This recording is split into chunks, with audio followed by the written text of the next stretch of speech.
بسم الله الرحمن الرحيم. الحمد لله رب العالمين، والصلاة والسلام على سيد المرسلين نبينا محمد وعلى آله وصحبه أجمعين. أما بعد، سورة المعارج وهي سورة مكية باتفاق العلماء. بسم الله الرحمن الرحيم. سأل سائل طيق بعذاب واقع ስለተከሳቹ ቅጣት በዚህ ላይ بمعنى عن የመጣችው አይ سأل سائل عن العذاب الواقع ስለተከሳቹ መሆኑ ስለማይቀረው ቅጣት ጠያቂው ጠየቀ። እዚህ ላይ ሱአሉ አብዛኛዎቹ ዑለማዎች وكذلك كابن عباس رضي الله عنه እንደተያዘው السؤال هنا بمعنى الدعاء ነው። አይ ኩፋሮች በነቢያችን አለይሂ ሰላቱ ወሰላም እያላገጡና እየተሳለቁ ይሄ የምትቀጥረን ቅጣት የታለ ለምን አታመጣውም ይሏቸዋል። እንደዚሁም استبعادا ይሄ ነገር የማይከሰት አድርገው ቆጥረው አላህን እውነት ከሆነ እስኪ ይሄንን ቅጣትህን አውርድብን እያሉ ሙሽሪኮች ይለምኑ ነበር። وإذ قالوا اللهم إن كان هذا هو الحق من عندك فأمطر علينا حجارة من السماء أو ائتنا بعذاب أليم. ይህ ነገር ኢስላም እውነት ከሆነ ካንተ ዘንድ የወረደ ነገር ከሆነ ከሰማይ ድንጋይ አዝንብብን ወይም ደግሞ አሳማሚ ቅጣት አውርድብን ይሉ ነበር። ያንን ነው አላህ ተባረከ ወተዓላ على سبيل الإنكار እዚህ ላይ የጠቀሰው هذا بإثبات الهمزة سأل በሚለው ቂራአ ነው። አንዳንዶቹ ደግሞ ሐምዛን የማይቀሩ አሉ። ሳለ ሳኢሉን ብለው ማለት ነው። ሳለ بمعنى السيلان መፍሰስ ማለት ነው። سأل سائل ስለዚህ በእነሱ አቀራርና ተረጓጎም ምን ይሆናል? ጀሃነም ውስጥ የሚቀጡ ሰዎች መግላቸው፣ እጃቸው እንደዚሁም ደግሞ ሌሎች አሳማሚ ቅጣቶችን እዚያ ውስጥ ለሚቀጡ ሰዎች የሚያደርሰው ፈሳሽ ፈሰሰ የሚል ማዕና ያለው ነው። ወላኪን አብዛኛዎቹ ሙፈሲሮች የሄዱበት ወከዛሊክ እኛ ሙስሐፍ ላይ ሳቢት የተደረገው በሐምዛ ስለሆነ سأل سائل بمعنى دعا داع ነው። አይ ለማኝ ለመነ፣ ጠያቂ ጠየቀ بعذاب واقع ስለተከሳቹ ቅጣት ዋቂዕ ማለቱ አይ ካኢኑን ላ ኹልፈ ለህ መከሰቱ መሆኑ የማይቀር የሆነው ቅጣት ስለሱ ነው የጠየቀው። እነዚያ ሰዎች የሚጠይቁትና የሚለምኑት አስለን እንዳሳለፍ ነው استهزاءً واستبعادًا እያላገጡ ይህ ነገር አይሆንም የሚል እሳቤን ይዘው ነው። አላህ ተባረከ ወተዓላ ግን ላ ይህ ቅጣት የሚቀር አይደለም በእርግጥም የሚከሰት ነው እያላቸው ነው። سأل سائل ጠያቂው ጠየቀ بعذاب واقع ስለተከሳቹ ቅጣት للكافرين أي على الكافرين በካህዲዎች ላይ ليس له دافع ለሱ ከልካይ መላሽ የሌለው ሲሆን ማለት ነው። ይህ የአላህ ቅጣት በእነዚህ ሰዎች ላይ ከመከሰቱ በእነሱ ላይ ከመረጋገጡ የሚያግደው የሚከለክለው የለም። للكافرين በካህዲዎች ላይ ላሙ እዚህ ላይ بمعنى على ነው የመጣችው። በላም ለምንድነው እዚህ ላይ የተጠቀሰው? لدلالتها على استحقاقهم لهذا العذاب ይሄንን ቅጣት እነዚህ ኩፋሮች የተገባቸው መሆኑን ለማመላከት ነው እንጂ بمعنى على ነው የመጣችው። للكافرين በካህዲዎች ላይ ليس له دافع ለሱ ከልካይ የሌለው ሲሆን ይህ ቅጣት ከማን ዘንድ ነው የሚመጣው? ሚነላሂ ቢልመዓሪጅ የመወጣጫዎች ባለቤት ከሆነው ከአላህ ዘንድ ነው። አቅመ ቢስ በእጁ ምንም ቁጥጥር የሌለው አካል ቢሆን ኖሮ ይህን ዛቻ የሚዝተው እቀጣለሁ ቅጣቴን የሚመልሰው ማንም የለም ቢሆን ኖሮ ንግግሩ ማዕና ላይኖረው ይችላል፣ ላያሸብርና ላያስፈራ ይችላል። ይህ ቅጣት በእርግጥ ተከሳች ነው። ከእናንተም ላይ ማንም የሚከለክለውና የሚያግደው የለውም እምላችሁ እኔ የመወጣጫ ባለቤት የሆነችው የሰማዩ ጌታ አላህ ተባረከ ወተዓላ ነኝ እያላቸው የፈለኩትን ከመፈጸም የወሰንኩትን ተግባራዊ ከማድረግ ማንም የሚከለክለኝ የሚያግደኝ የለም። ቢልመዓሪጅ المعارج بمعنى المصاعد ነው የሚወጣጣበት መሰላል መሰል ነገር።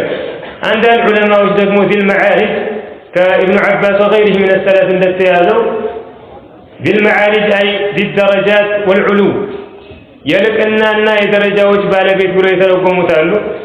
አንዳንዶቹ ደግሞ ቢልፈዳኢል የትሩፋቶች የቸርነት ባለቤት ብሎ የተረጎሙታሉ። ወላኪን ቃሉ አስሉ መወጣጫ በሚል መልኩ የሚተረጎም ነው።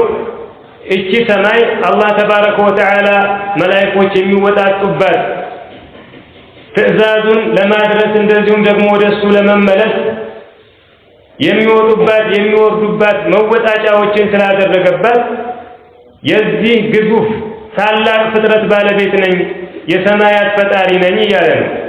ሚነላሂ ዚልመዓሪጅ የመወጣጫዎቹ ባለቤት ከሆነው ከአላህ ዘንድ ተዕሩጁ ልመላኢከቱ ወሩሑ ኢለይህ መላእክቶችና መንፈሱ ወደሱ ያርጋሉ ይወጣሉ። አሩሕ ሁወ ጅብሪል ዓለይሂ ሰላም መንፈስ ተብሎ የሚጠራው ጅብሪል ነው። እዚህ ላይ ጅብሪል ከመላእክቶች ከመሆኑ ጋር ለብቻ የጠራው ሊሸረፊሂ ወመካነቲሂ ዐንደላህ አላህ ዘንድ ደረጃና ክብር ስላለው ነዘለ ቢሂ ሩሑል አሚን ዐላ ቀልቢካ ሊተኩነ ሚነል ሙንዚሪን ቢሊሳኒን ዐረቢይን ሙቢን እንዳለው ቁል ነዘለሁ ሩሑል ቁዱስ ሚን ረቢከ ቢልሐቅ አሩሑና ጅብሪል ዓለይሂ ሰላም ነው። ከዚህ ውጭም የበኒ አደም አርዋሖች ነው ያሉ አሉ። ኢላ ገይሪ ዛሊክ ሚነል አቅዋል አስሰሒህ ሩሕ እዚህ ላይ ጅብሪል ነው። መላእክቶችና አለቃቸው ዋናቸው ጅብሪል ዓለይሂ ሰላም ወደሱ ያርጋሉ። አይ በእነዚህ መወጣጫዎች ወጥተው ወደ አላህ ተባረከ ወተዓላ ከፍ ይላሉ። ፊ የውሚን ካነ ሚቅዳሩሁ 50,000 ሰነ ልኩ 50,000 ዓመት በሆነው ቀን ውስጥ ይህ ልኩ 50,000 ዓመት የሆነው ቀን ከአብዛኛዎቹ ዑለማዎች እንደተያዘው ከኢብኑ አባስ ረዲየላሁ ዐንሁ ወከዛሊክ ሳቢት የሆነ ሐዲስ ፊ ሶሒህ ሙስሊም የመጣበት ይህ ቀን የውሙል ቂያማ ነው። አንዳንድ ዑለማዎች መላእክቶች ወደ አላህ ተባረከ ወተዓላ የሚያርጉበትና ልኩ 50,000 ዓመት የተባለው ቀን ምን ይላሉ? አንድ ሰው ከሰባተኛው መሬት እስከ ሰባተኛው ሰማይ ድረስ የሚሄድበት ልኩ ነው ይላሉ። በእናንተ አቅም ቢሆን በእናንተ ልክና አቆጣጠር ቢሆን ኖሮ እነዚህ መላእክቶች ያዘዝኳቸውን ትዕዛዝ ይዘው እስከ ሰባተኛው ምድር ድረስ ወርደው ከሰባተኛው ሰማይ በላይ ሲወጡ በአንድ ቀን የሚወጡትን እናንተ ብትሆኑ ኖሮ በ50,000 ዓመት ትወጡታላችሁ ማለት ነው አሉ አንዳንዶቹ ዑለማዎች።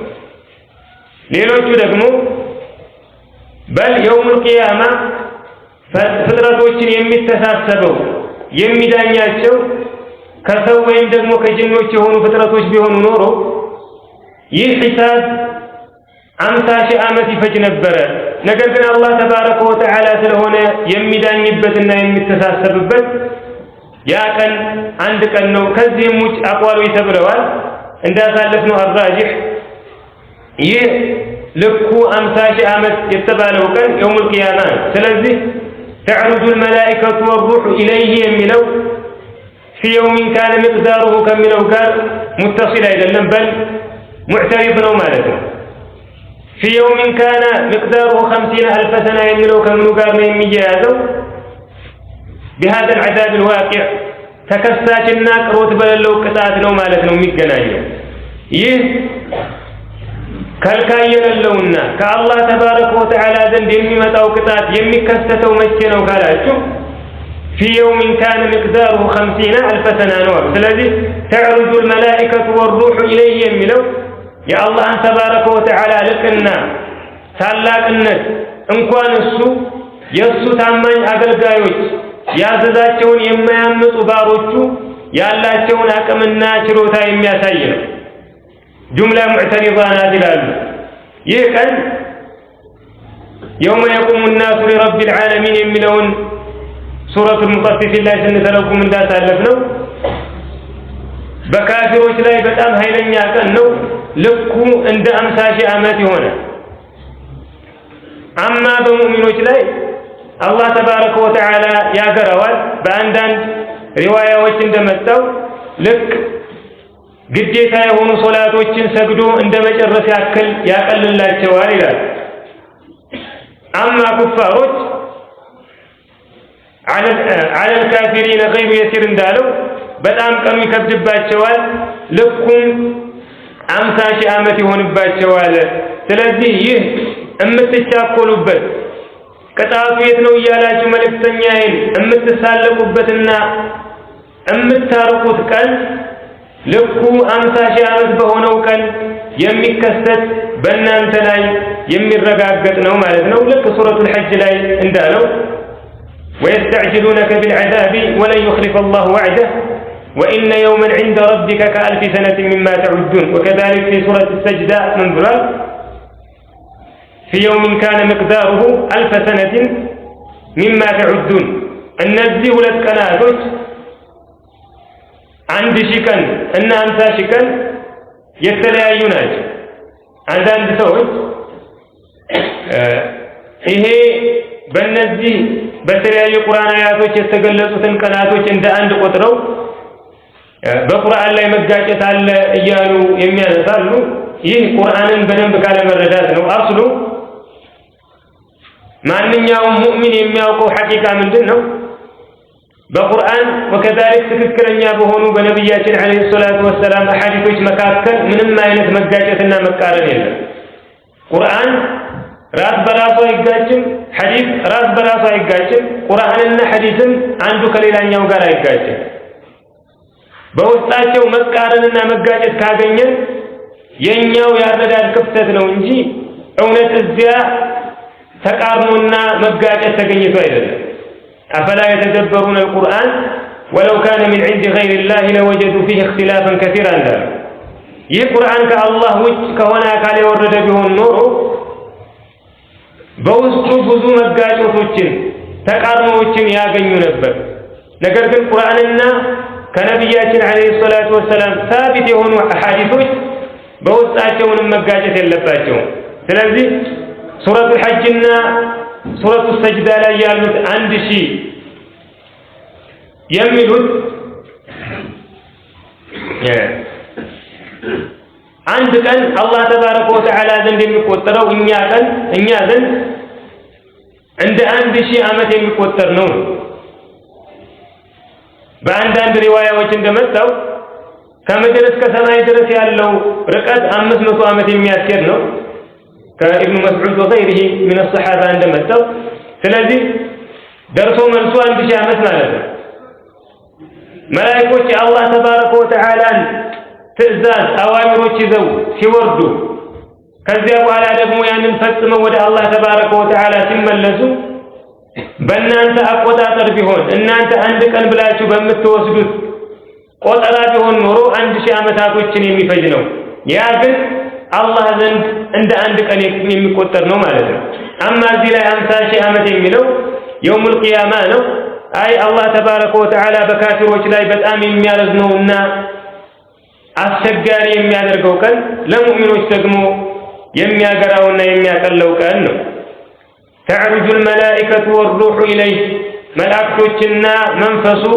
ወደሱ ያርጋሉ ኢለይሂ የሚለው ضمير ወደ አላህ ተባረከ ወተዓላ የሚመለስ ነው وهذا يدل على علوه تبارك وتعالى الله كعرش በላይ ከፍ ያለ መሆኑን የሚያመላክት ነው في يوم كان مقداره 50000 سنة ልኩ 50000 ዓመት በሆነው ቀን ውስጥ فاصبر صبرا جميلا ያማረ መታገስን ታገስ ይላቸዋል ነብያችን አለይሂ ሰላቱ ወሰለም እነዚህ ሰዎች ያላግጡብህ አንተን ለማስቃት በአንተ ለማፊዝ ይሄንን የምታስፈራራ ምን ቅጣት አምጣ የታለ ሲሉ ከነሱ ጋር አንተነታረክ የገጠመህን ነገር ለማንም ስሞታ አታቅርብ ያማረ ትዕግስትን ታገስ እኔ በቃሃለሁ ያላቸው ነው الصبر الجميل هو الذي لا شكاية فيه الى الخلائق ወደ ፍጥረቶች ሂደን ስሞታ የማናሰማበት ትዕግስት ማለት ነው አንድ ሰው ትዕግስቱ ያማረ የሚባለው መቼ ነው የገጠመውን ነገር በውስጡ ይዞ ለአላህ ተባረከ ወተዓላ ብቻ ነው የሚያቀርበው ከዚያ ክፉ ነገር እንዲያወጣው መልካም ነገር እንዲያመጣለት ስሞታውን የሚያቀርበው የሚለምነው የሚማጸነው አላህ ተባረከ ወተዓላ ብቻ ነው አማ ያለፈ ያገደመውን ሁሉ የደረሰበትን መሳኢብ ያለምንም አስፈላጊ ሁኔታ የሚዘረዝር እዚያም ሄዶ ስሞታ እዚያም ሄዶ ማማረር ይሄ ትዕግስት አይባልም ያማረ ትዕግስት ስሞታ የሌለበት ማማረር የሌለበት መበሳጨት የሌለበት ከአላህ ተባረከ ወተዓላ አጅርና ተዋብን ኢህቲሳብ አድርገን የምንታገሰው ትዕግስት ነው ነብያችንንም አለይሂ ሰላቱ ወሰላም አላህ ይሄንን መንገድ ያላቸው ነው فاصبر صبرا جميلا يا مارا تغستن تاغس انهم يرونه بعيدا الناس رق ادرغوا يا يوتال اي يستبعدون وقوعه مكثتون يتراترالو እንዴት ይሆናል ብለው ሩቅ አድርገው ያስቡታል ይሄንን يوم القيامه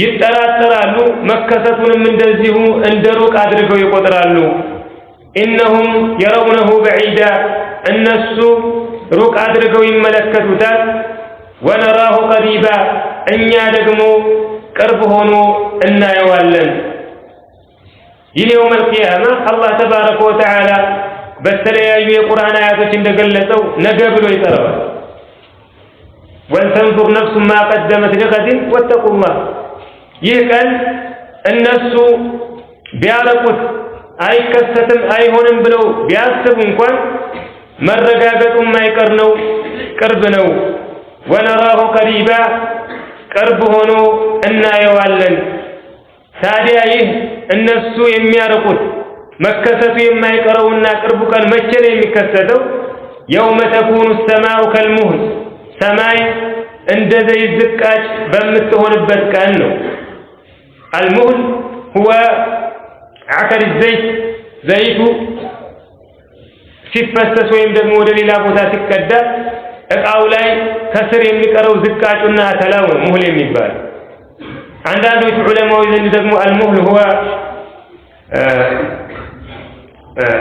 ذواب النحاس او غيره من المعادن ማዕድናቶች እንደ ነሐስ እንደ መዳብና መሰል ብረታ ብረት በሚቀለጡበት ጊዜ እነዚያ ያ የቀለጠው ነገር ነው ሙህል የሚባለው ولكن አብዛኛዎቹ ዑለማዎች ዘንድ المهل هو عكر الزيت የዘይት ዝቃጭና አተላው ሰማይ መልኳ አሁን እንደምናያት አትሆንም ይዘቷም አሁን እንዳለችበት አትሆንም ተሰባበራለች ትከፋፈታለች ቀለሟም እንደዚሁ ይቀያየራል ልክ እንደ ዘይት ዝቃጭ ትሆናለች وتكون الجبال كالعهن ተራራዎችም እንደ ተነከረ ሱፍ በሚሆኑበት ቀን العهن هو الصوف المصبوغ الملون يتقلم በቀለማት ውስጥ የተዘፈዘፈና የተነከረ ሱፍ ነው عهن ተብሎ የሚጠራው አማ ካልተነከረና ካልተቀለመ የዚያን ጊዜ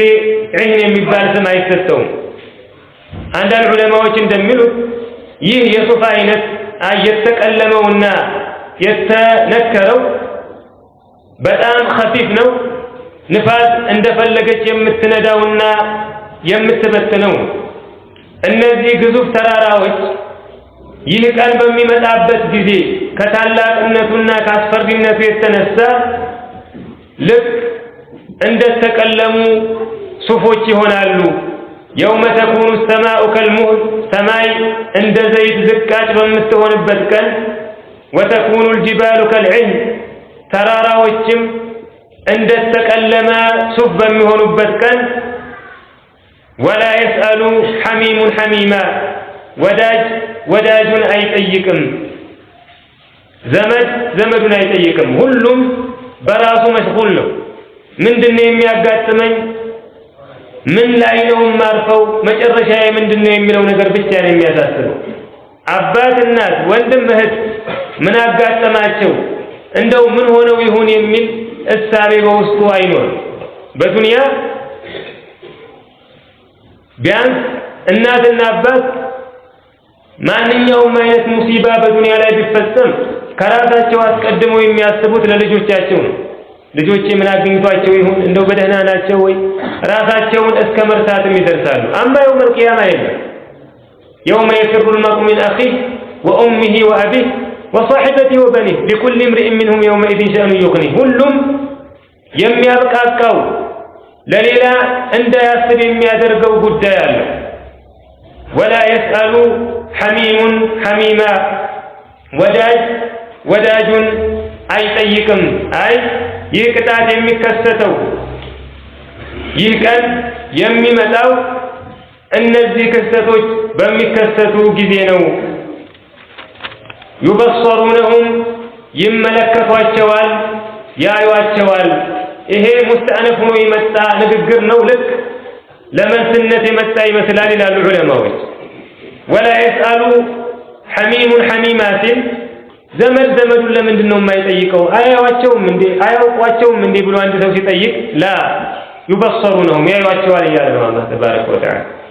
ነገሩ በጣም አደገኛ ስለሆነ ሰው በራሱ ስለተጠመደ ነው እንጂ ያዩዋቸዋል፣ ያውቋቸዋል።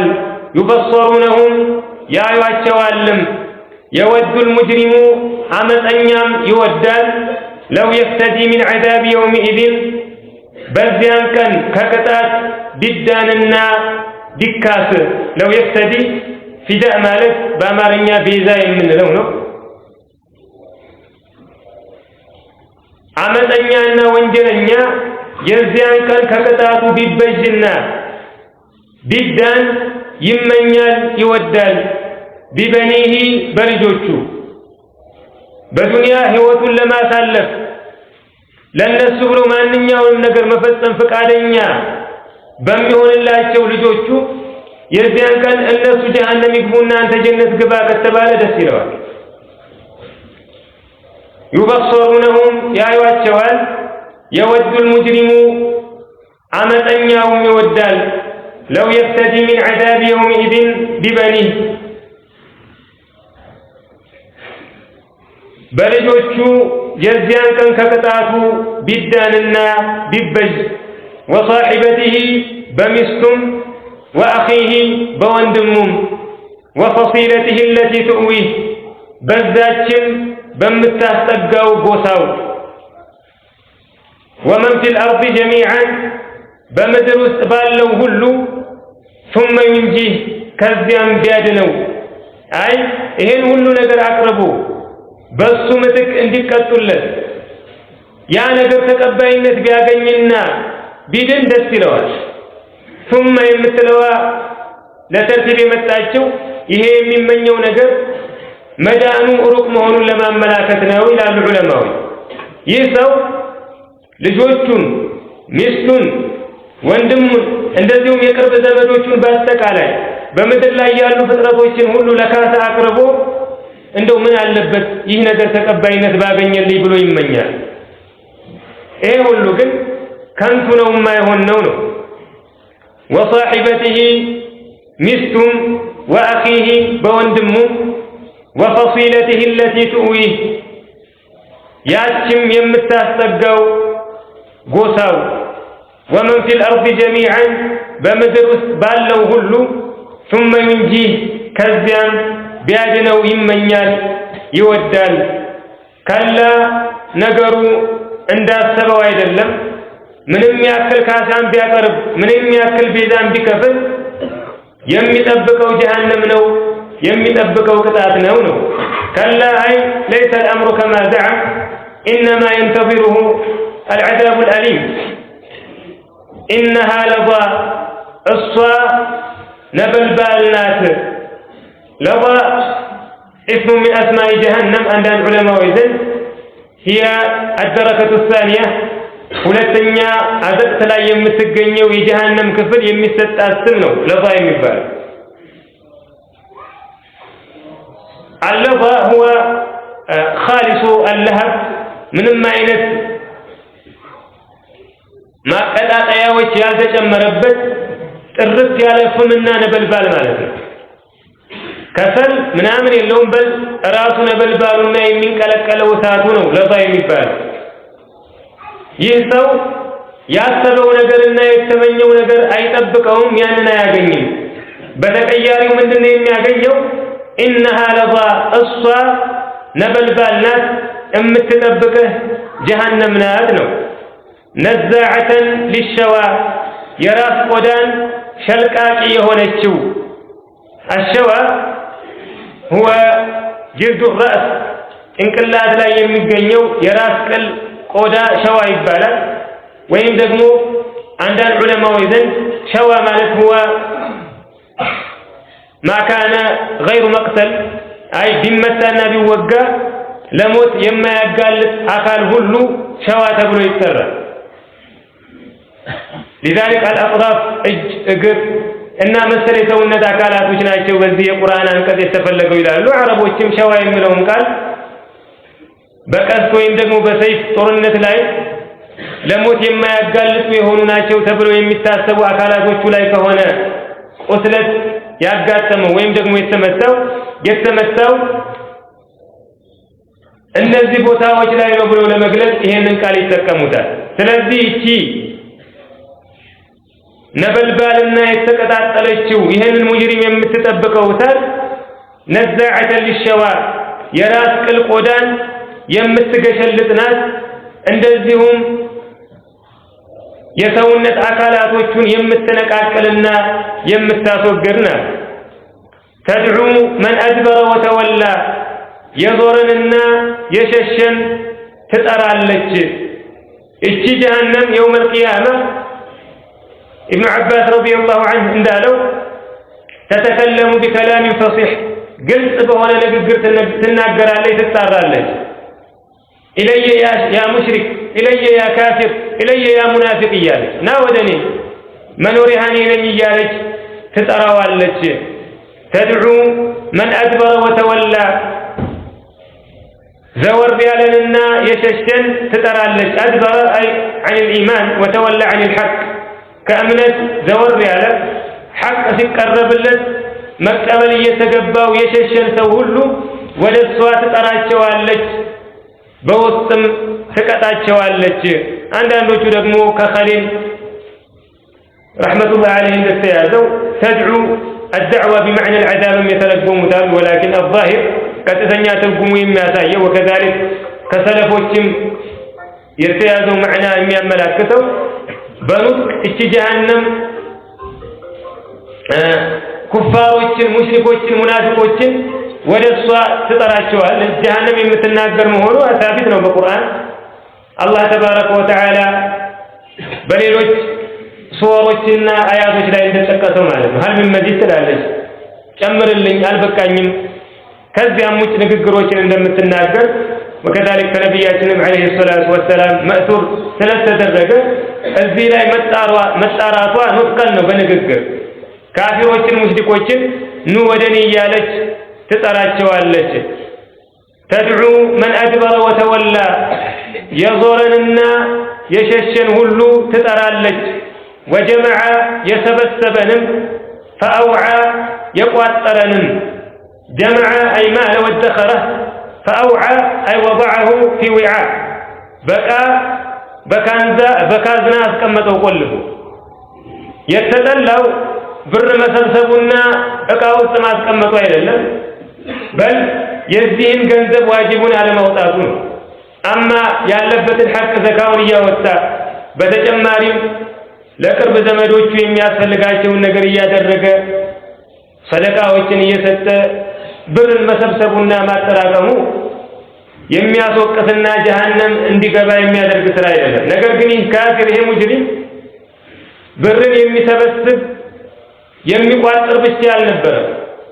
በል አላህ ተባረከ ወተዓላ በዚያ ገንዘብ ላይ ግዴታ ያደረገበትን ዘካ የማያወጣ ስስታም ነበረ። ጀመዐ የሚለው ሕርሱንና ጠመዑን የሚያመላክት ነው አሉ። አኺራን ሙሉ በሙሉ ረስቶ ቀኑን ሁሉ የሚያሳልፈው ዱንያን በማሯሯጥ ነው፣ ገንዘብ በመሰብሰብ ነው። አውዓ የሚለው ደግሞ ስስታም መሆኑን ያመላክታል። ገንዘቡን ሰዎች እንዳያዩበት እንዳይጠይቁት የተደበቀ ቦታ አስቀምጦታል። ዋጅቡንም ሱናውንም ከሱ አያወጣም።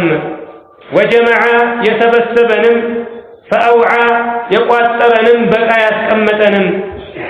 ኢነል ኢንሳነ ኹሊቀ ሀሉዓ የሰው ልጅ ቅጠቢስ ተደርጎ ተፈጠረ። ሀሉዕ ሁወ አልሐሪስ ሸዲዱል ሒርስ በጣም ጓጊ የሆነ ስስት ነፍሱ ውስጥ የጠናበት ሰው ነው ሀሉዕ የሚባለው ሉገተን። አማ እዚህ ላይ ሀሉዕ ማን ነው? አላህ ተባረከ ወተዓላ ይህንን ሀሉዕ የሚለውን ቃል በራሱ ቀጣይ በሚመጡት ሁለት አያቶች ተረጉመዋል። አስሉ ሀላዕ ማለት ቢመዕና አልኸውፍ ወሩዕብ ነው የሚመጣው፣ ወይ ሽብር ፍርሃት፣ ወይም ደግሞ አንዳንድ ዑለማዎች እንደሚሉት ቢመዕና አልሕርስ ሸዲድ ከልክ ያለፈና ገደብ የሌለው ጉጉትና ስስትን የሚያመላክት ነው። አላህ ተባረከ ወተዓላ ምን እያለ ነው? የሰው ልጅ የተፈጠረበት አፈጣጠሩ አስሉ አልኢንሳን ሁና ሊልጅንስ ነው የመጣው። ነዓም የድኹሉ ልካፊር ድኹለን አወልየን መጀመሪያ በዚህ ቃል የሚገለጸው በተቀዳሚነት ካፊር ነው። ነገር ግን እዚህ ላይ አልኢንሳን ሲባል በካፊሮችና በሙሽሪኮች ላይ ብቻ የተገደበ አይደለም። በል የሰው ልጆች በአጠቃላይ አፈጣጠራቸው በዚህ ሁኔታ ላይ ይህ ቅጠቢስነት ሀሉዕ አላህ ተባረከ ወተዓላ ሲያብራራውና ሲተረጉመው ምን ይላል? ኢዛ መሰሁ ሸሩ ክፉ ነገር ባጋጠመው ጊዜ ጀዙዐን ተበሳጭ ነው። ወኢዛ መሰሁ ልኸይሩ መልካም ነገር ባገኘው ጊዜ መኑዐን ከልካይ ነው። ስለዚህ ሀሉዕ ማለት ምንድን ነው? መልካም ሲያገኘው የሚኩራራ የተገባኝ ነው ብሎ በራሱ የሚደነቅ በሱ ላይ ያለበትን ሐቅ ከሌሎች የሚከለክል ነው። ክፉ ነገር ሲያጋጥመው ደግሞ ራሱን ስቶ መበሳጨት፣ ማማረር፣ ይህ ነው የሰው ልጅ አፈጣጠር። ከእንዲህ አይነት አላህ ተባረከ ወተዓላ ከሚጠላው መጥፎ ባህሪ የሚድኑት እነማን ናቸው? ከዚህ በታች አላህ ተባረከ ወተዓላ ይጠቅሳቸዋል ስራቸውን ማለት ነው። ጁምለተን አይ እነዚህ መልካም ባገኙ ጊዜ ከልካይ ያልሆኑ ክፉ በሚያጋጥማቸው ጊዜ ደግሞ የማይበሳጩ ሰዎች ሙእሚኖች ናቸው። ነቢያችን ዓለይሂ ሰላቱ ወሰላም በሐዲስ እንዳሉት ዐጀበን ሊአምሪ ልሙእሚን ኢነ አምረሁ ኩሉሁ ለሁ ኸይር፣ የሙእሚን ነገር ይገርመኛል አሉ።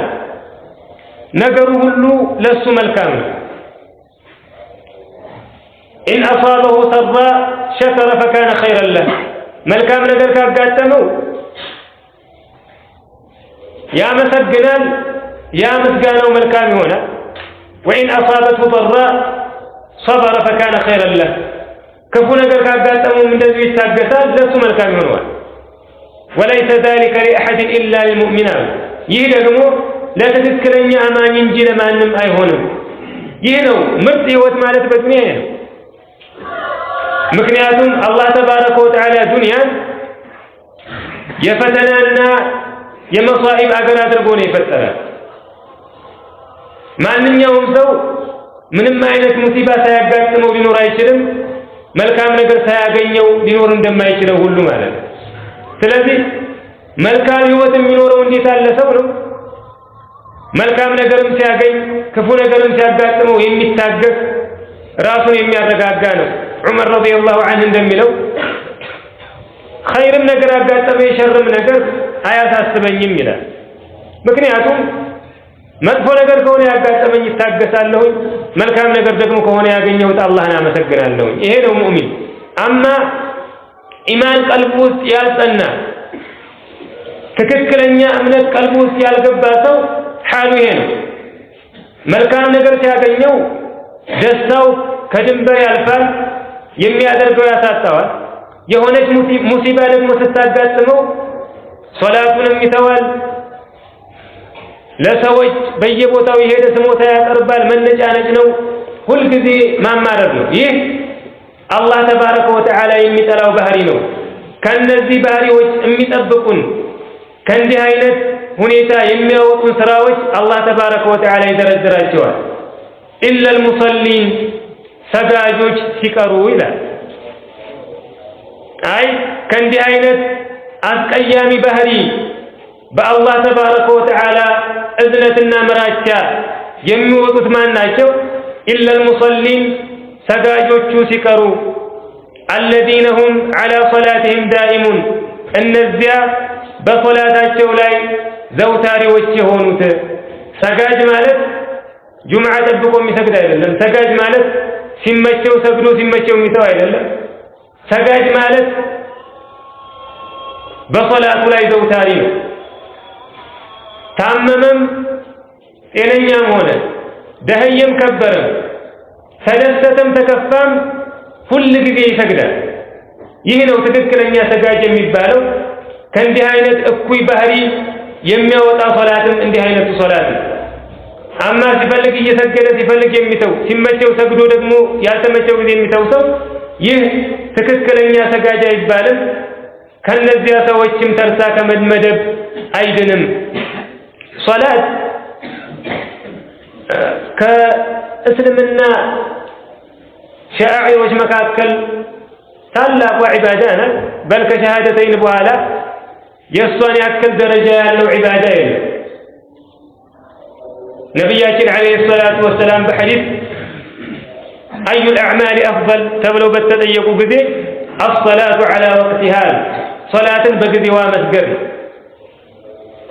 ሊዛሊክ የውመል ቂያማ አላህ ተባረከ ወተዓላ ሰዎችን በሚተሳሰብበት ጊዜ መጀመሪያ የሚተሳሰባቸው ስለ ሶላታቸው አወሉ ማ ዩሐሰቡ ዐንሁ አልዐብዱ የውመል ቂያማ አስሰላህ ፈኢዛ ሰለሐት صلح العمل كله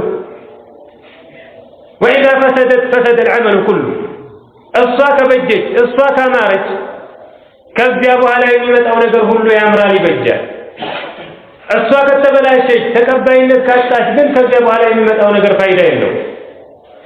ስለዚህ ሙስሊም ለሶላቱ የተለየ ትኩረት መስጠት አለበት።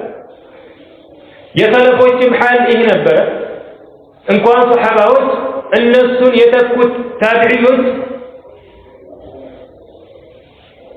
ሶላት አልጀማዓ በፍጹም እንዲያልፋቸው አይፈቅዱም ነበር። አንዳንዶቹ ጀማዓ ሶላት ሲያልፋቸው የሚወዱት ገንዘብ ካላቸው ይሄ ሶላት ስላለፈኝ ብለው የሚሸጡ ሁሉ ነበሩ። وكذلك سيد التابعين سعيد ابن المسيب رحمة الله عليه በዚህ ስራ በጣም የሚታወቅ ነበር። ምን ይላል? ما أذن مؤذن منذ 30 سنة إلا وأنا في المسجد ከ30 ዓመት ጀምሮ ሙአዚን አዛን አላደረገም እኔ መስጊድ ተቀምጬ እንጂ አለ። ከሌሎችም ከተማሪዎቹ እንደተዘገበው 40 ዓመት ሙሉ ሶላት አልጀማዓ አምልጦት አያውቅም። وما نظر في قفا أحد غير قفا الإمام منذ 20 سنة بعد رواية ደግሞ እንደመጣው أول صف ነው የሚቆመው ከኢማሙ አንገት ውጭ የሌላ ሰው አንገት ለ20 ዓመት ተመልክቶ ያጥማ። ሰለፎች እንዲህ ነበሩ። በሶላት ላይ ምንም አይነት ነገር አይዛቸውም። ከሶላት የሚያዘገያቸው አንድም ነገር አልነበር። እሱ ራሱ ምን ይላል? من حافظ على 5 صلوات فقد ملأ البر والبحر عبادة النزين أمس صلاتوችን አጥብቆ የያዘ አዘውትሮ የሰገዳቸው ሰው የብሱንም ባህሩንም በዒባዳ ሞልቷል። ሶላት የመጀመሪያይቱ ደረጃ ናት ወደ አላህ ተባረከ ወተዓላ በምናደርገው ጉዞ ላይ የምታገኘን መንገድ። አንድ ሰው ተውሂዱን ካሟላ ዒባዳውን ሁሉ ለአላህ ካደረገ ከሽርክ ሙሉ በሙሉ ራሱን ካራቀ ከዚያ ቀጥሎ ከምንም በላይ ትኩረት ሊሰጠው የሚገባው ነገር ሶላት ነው። እሷ ስትሟላና ስታምር ነው ወደ አላህ የምናደርገው መንገድ የሚከፈትልን። አላህ ተባረከ ወተዓላ ሂዳያውን ተውፊቁን የሚሰጠን። አማ በሶላት ላይ ተዘናጊዎች ከሆነ ሲመቸን የምንሰግድ ያልተመቸን ጊዜ ደግሞ የምንተዋት ከሆነ ወደ አላህ የምንሄድበት መንገድ በሩ የተዘጋ ነው የሚሆነው። በል ሶላትን የማይሰግድ ሰው ነቢያችን አለይሂ ሰላቱ ወሰላም በሐዲስ እንዳሉት ካፊር ነው፣ ሙሽሪክ ነው። العهد الذي بيننا وبينهم الصلاة فمن تركها فقد كفر በእኛና በካፊሮች መካከል ያለው ልዩነት ሶላት ናት። የተዋሰው ከነሱ ጋር ተቀላቅሎ በል ዑለማዎች በኢጅማዕ በኩፍሩ ኺላፍ ቢኖርባቸው እንኳን ሶላት እምቢ የሚል ሰው ይመከራል፣ ዳዕዋ ይደረግለታል። አልሰግድም የሚል ከሆነ ግን باتفاق العلماء يقتل ይገደላል። ኺላፉ ምንድነው? የሚገደለው ለቅጣት ነው ወይስ ደግሞ ሙርተድ ስለሆነ ነው በሚለው ላይ። አማ መገደሉ ላይ ምንም ጥርጥር ክርክር የለባቸው። ሶላት ትልቅ የዲን ምሰሶ ናት። ነብያችን አለይሂ ሰላቱ ወሰላም ዒማዱዲን እንዳሏት ማለት ቤት ካለ ምሰሶ ሊቆም እንደማይችለው ሁሉ እስልምና ካለ ሶላት ሊቆም አይችልም። እነዚህ በሶላታቸው ላይ ዘውታሪዎች የሆኑ ሶላታቸውን ከመስገድ ምንም ነገር የማያግዳቸው ሰዎች ናቸው ከእንዲህ አይነት እኩይ ባህሪ የሚጠበቁትና የሚርቁት ይላል።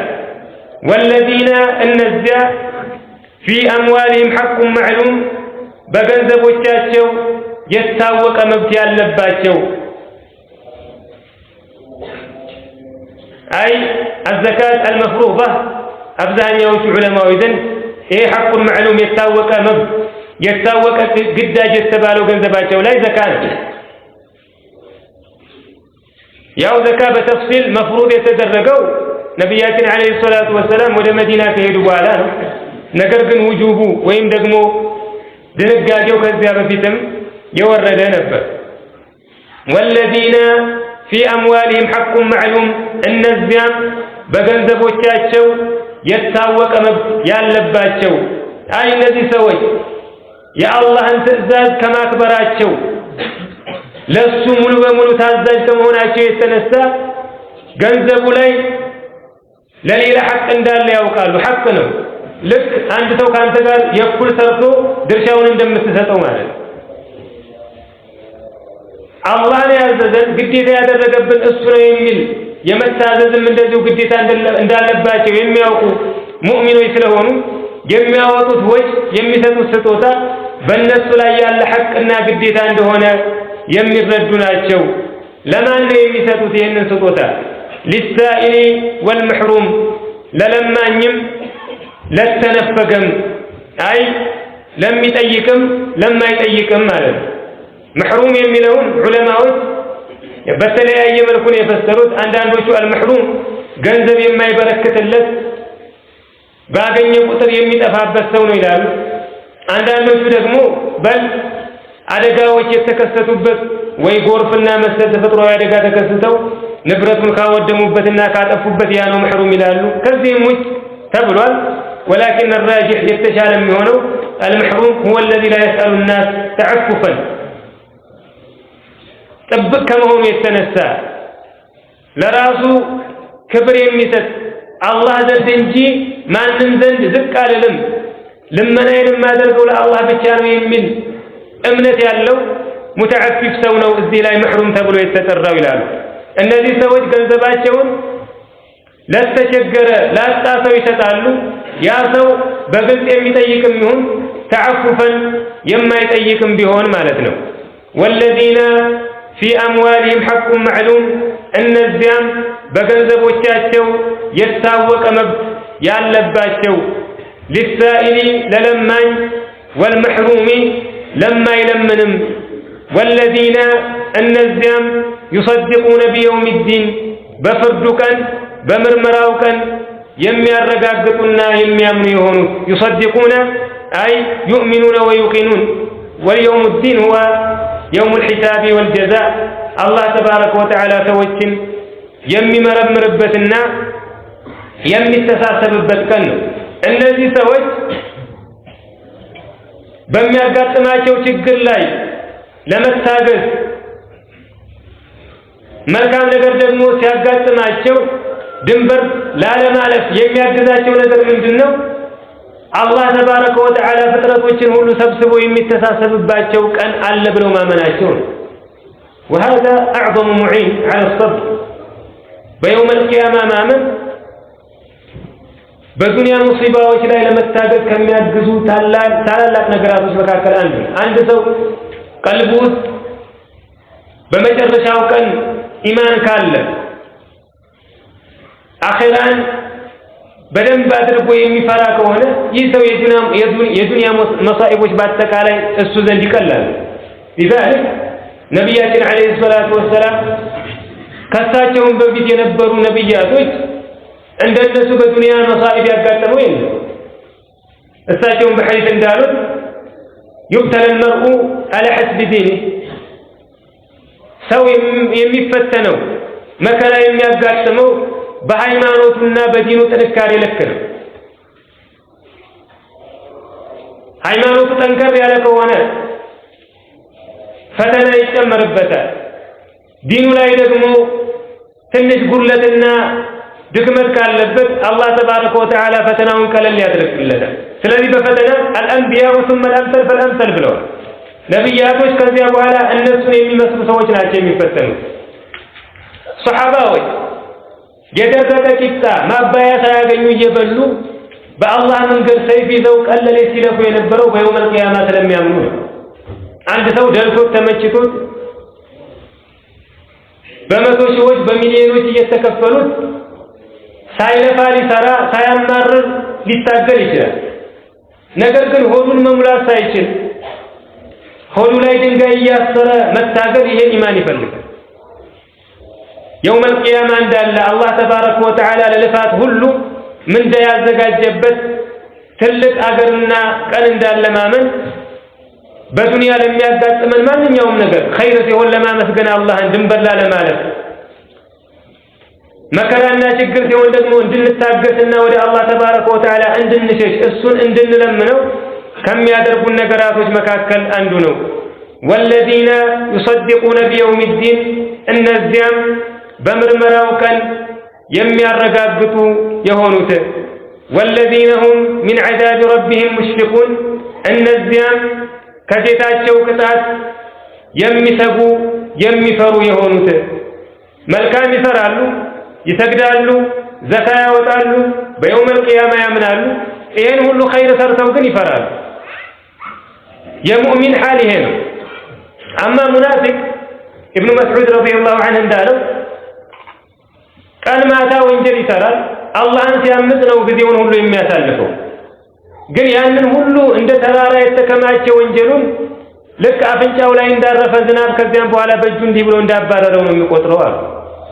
አማ ሙእሚን አላህን ለማስደሰት አላህ የሚወደውን ስራ ለመስራት ቀለሊት ይሞክራል፣ ያቅሙን ሁሉ ይለፋል። የሆነች ወንጀል ሲፈጽም ያ ወንጀሉ ልክ ራሱ ላይ እንዳንዣበበበት ትልቅ ተራራ ይሆንበታል። መቼ ነው የሚወርቅብኝ እያለ ይፈራል። እነዚህ ሰዎች ነፍሳቸው የጠራች የአላህን ተባረከ ወተዓላ ታላቅነትና ልቅና የሚያውቁ ከመሆናቸው የተነሳ ምንም ቢለፉ ምንም ቢተጉ የአላህን ሐቅ ሊያሟሉ እሱ የሚገባውን ነገር ሊፈጽሙ እንደማይችሉ ስለሚያውቁ እያመለኩት እየታዘዙት ይፈራሉ። والذين يؤتون ما آتوا وقلوبهم وجلة عائشة رضي الله عنها ይህንን አያት በተመለከተ ጠየቀቻቸው ነብያችን አለይሂ ሰላቱ ወሰለም። እነዚህ ሰዎች ምንድናቸው? ዝሙት የሚሰሩ የሚሰርቁ የሚገሉ ናቸው እንዴ አለች። ላ አሏት ነብያችን አለይሂ ሰላቱ በል አላህን ቀን ከሌት የሚያመልኩ መልካም ስራ የሚሰሩ ያ መልካም ስራ እንደው አላህ ተቀብሎን ይሆን እንዴ እያሉ የሚሰጉ ናቸው። ሙእሚን እንዲህ ነው መሆን ያለበት። አማ በስራው የሚደነቅ ከሆነ ለምን ሌሊቱን ሙሉ ሲሰግድ አያድርም? ቀኑን ሙሉ ሲጾም አይውልም? የዚህ ሰው ስራ ፋይዳ የለው። የዒባዳ አስሉ ከባሮች የሚፈለገው ነገር መዋረድና መተናነስ ነው ለአላህ። የሰራውን ሰርቶ በውስጡ መተናነስና መዋረድ ለአላህ ከሌለ አላህ ካልሸሸገው አላህ ካልሰተረው ሰዎች ዘንድ ፊቱን እንኳን ማቅረብ የማይችል መጥፎ ፍጥረት እንደሆነ ራሱን ካላሰበ አንድ ሙእሚን ይህ ሰው ትክክለኛ የባርነትን ደረጃ አልደረሰም። ሌሊቱን ሙሉ እየቆመ ቀኑን ሙሉ እየጾመ መልካም ሰው ነኝ ብሎ ከሚያስብ ሰው ወንጀል ውስጥ ሆኖ ራሱን ሁልጊዜ የሚወቅስ አላህን ምህረት የሚለምን ሙእሚን ይሻላል። لذلك ሁልጊዜ ሙእሚን ሙስሊም ራሱን መጠርጠር ራሱን መናቅ አላህ ተባረከ ወተዓላ ካልመራው እሱ ካልሰተረው እሱ ካልወፈቀው ምንም ማድረግ የማይችል ደካማ ፍጡር መሆኑን ማወቅ አለበት። እዚህ ደረጃ ላይ ሲደርስ ነው ከዒባዳ ጋር ተዋዱዕና ተደሉል ሲኖር የዚያን ጊዜ ዑቡድያው ይሟላል። አላህን ተባረከ ወተዓላ ክፉ የሚባሉ ባህሪያቶችን ሁሉ ከሱ ያስወግድለታል። ወደሱ የሚወስደውን መንገድ እንደዚሁ ይወፍቀዋል።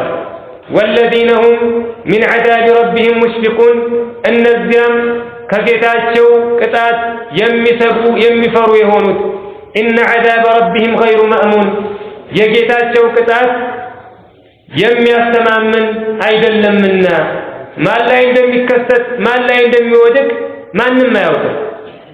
እኔ ኸይረኛ ነኝ የአላህ ቅጣት አይደርስብኝም ብሎ የሚያስብ ሰው هذا مغرور ሸይጣን ያታለለው በማይረባ ሁኔታ ራሱን የሚያለፋ ሰው።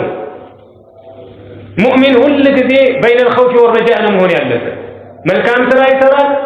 አላህ ከማንም የበለጠ አዛኝ ከማንም የበለጠ ቸር ከማንም የበለጠ መሐሪ እንደሆነ ያውቃል። ከዚህ ምህረቱ መቼም እኔ አልወጣም እያለ ምንም ትንሽነት ቢሰማው ምንም ወንጀለኝነት ቢሰማው ከአላህ ረሕመት ተስፋ አይቆርጥም፣ ከአላህ ምህረት ተስፋ አይቆርጥም። በሌላኛው በኩል ደግሞ የአላህ ቅጣት በጣም አሳማሚ የማይቻል መሆኑን ማወቅ አለበት።